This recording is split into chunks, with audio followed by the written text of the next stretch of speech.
అండి అందరికీ. పిల్లల్ని తీసుకొని బయటికి వెళ్ళక మస్తు రోజులు అవుతుందని సాయంత్రం అయితే పార్క్కి అయితే బయలుదేరినాం అన్నమాట.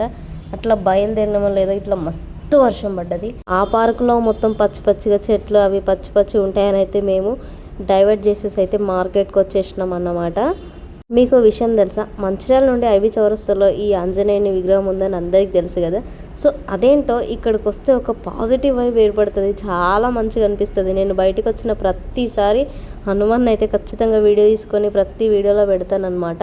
ఇక బయటకు వచ్చినాం కదా అని అయితే ఇక్కడ సమోసా దగ్గరికి అయితే వచ్చినాం అనమాట. ఇదంట కాన్ సమోసా అంట. చూడండి లోపల మక్కని గింజలు కనబడుతున్నాయి. నేను ఎప్పుడు తినలేదు. ఇంకేమున్నాయంటే ఏం లేవు, కాన్ సమోసా ఒక్కటే ఉన్నది, అదే తీసుకున్నాం అన్నమాట. ఆ చిన్న చూడండి ఉన్న గింజలన్నీ బయటికి తీసి పైన ఉన్న పొట్టు మాత్రమే తింటుంది.